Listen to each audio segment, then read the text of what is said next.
this big miracle is the miraculous feeding of 4,000 men plus women and children. So not just 4,000, but 4,000 plus. And these people have been following Jesus for days, for 3 days. They'd run out of food and were in the wilderness. And the only food that they were able to scrounge up was 7 loaves of bread and some fish. And Jesus blessed the food at what little they had for all these people. And the disciples began to pass out the food. And the Bible says, as a result of this, that everyone was satisfied. They didn't just eat. It wasn't just appetizer food, right? They actually ate to their fill. And after everybody had eaten to their fill and were satisfied and were no longer hungry, they gathered up the scraps that remained, and there were 7 baskets left over. Now you would think that after experiencing this yet again, this miracle, it wasn't the first time, the second time that they had experienced this miracle, that after they had seen it happen a second time, that the disciples would have been at the top of their spiritual game, that they would have been spiritually sharp and wise and discerning, but they're not. Because the interaction that they have with Jesus following this shows that they're not as discerning as they probably thought that they were and hoped that they had been, and how easily it would be for them to stray off track into some wrong ways of thinking and believing and behaving. And what we learn from Jesus' interaction with them, as we've just read here, is how we can be more certain to stay on track in our own lives, so that we would journey the path that God has called us to journey down. Now, how do we do that?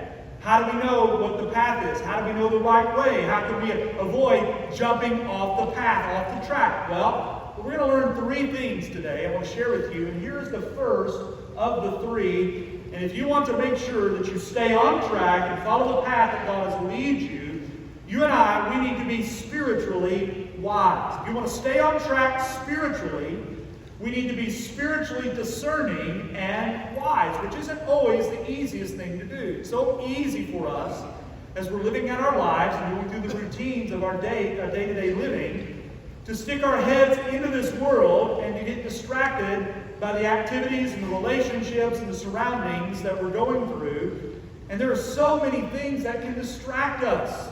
And because of this, we can miss the Lord's leading. This happened a lot of times with the disciples. They had their heads so stuck in their immediate circumstances, their immediate situations, that they weren't thinking the long game. And an example of that is what you see right here. We see them exhibiting, demonstrating that they're less than discerning and wise. Look at verse 5. This is when the disciples reached the other side, they had forgotten to bring any bread.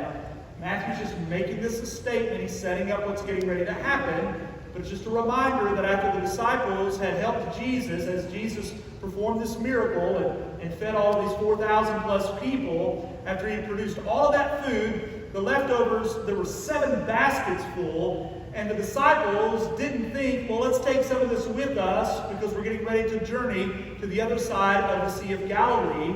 And it's sort of funny here, if you think about it. Again, 7 basketfuls, and they had food, and now they don't have food. And Jesus then says to them, watch and beware of the leaven of the Pharisees and Sadducees. I want you to think, if you put yourself in one of the disciples' shoes for just a moment. You're following Jesus. He's the master. You're the learner. He's the teacher. You're following him. You're the disciple. And all along the way, Jesus often says things, and what he says is not always just some simple task or command to do something, but he's often teaching. So they perhaps have remembered that they had forgotten the bread, and Jesus says, watch and beware of the leaven of the Pharisees and the Sadducees, and we can well imagine what they're thinking, what's going through their mind. Again, Jesus, especially when Jesus would speak some strange little statement, it meant that Jesus was getting ready to teach them something, and that they had already misunderstood what he was getting after. Again, you can imagine what they were thinking here when he says, watch and beware the leaven of the Pharisees and the Sadducees. But you don't have to imagine. Verse 7 tells us what they were thinking. It says, they began to discuss among themselves, we had brought no bread. So they knew they didn't bring any bread. Jesus says, watch and beware of the leaven of the Pharisees and the Sadducees. And now they're wrestling with what did he just say? Jesus said something strange again. He's got a point he's got to make. What is he getting at He must be trying to teach us something. Beware of the leaven of the Pharisees and the Sadducees. Leaven, that's in bread. Maybe he's scolding us for not bringing bread, right?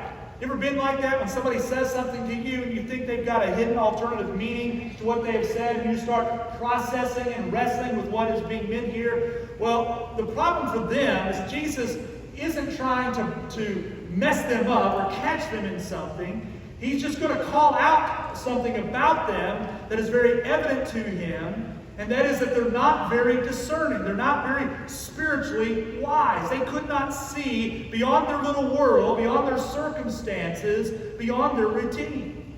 And so Jesus is speaking to them on a spiritual level, but they're operating on a fleshly level. I mean, he's speaking to them here, and they're thinking down here. They're not spiritually wise enough to get it, that their heads were in this world. It's sad to say that's where a lot of Christians are. We tend to not think spiritually and spiritually wisely on a spiritual matter. There are people who are of the Spirit. I mean, they've been saved and changed with the Spirit of God, but they think in the flesh, they act in the flesh, they make choices in the flesh. I've encountered plenty of Christians who claim to be wise spiritually, who actually are more likely to make decisions in the flesh. One is a friend of mine. I think of this girl. I met her in seminary many years ago. But every decision that she would make, she would say something like this. Maybe you've heard somebody say this. God spoke to me about this. You know, God has told me to do this. God has led me to do this. But then she'll on a dime, a few days later, be going in another direction, and it's in a completely opposite direction, and then she'll use the same kind of words. God told me to do this. God spoke to me about this. If you've ever encountered somebody like that, who they claim God has spoken to them, and now God has changed his mind and done something else, let me be very clear here. God wasn't the one that was telling her or that person to do those things, right? You get what I'm saying? It's what that individual, what that person wanted to do. They're just blaming God for it. So we've got to be very careful. So how does one become more spiritually wise, where we're thinking and with spiritual wisdom and spiritual discernment, rather than fleshly and worldly? How can we be more heavenly than worldly in our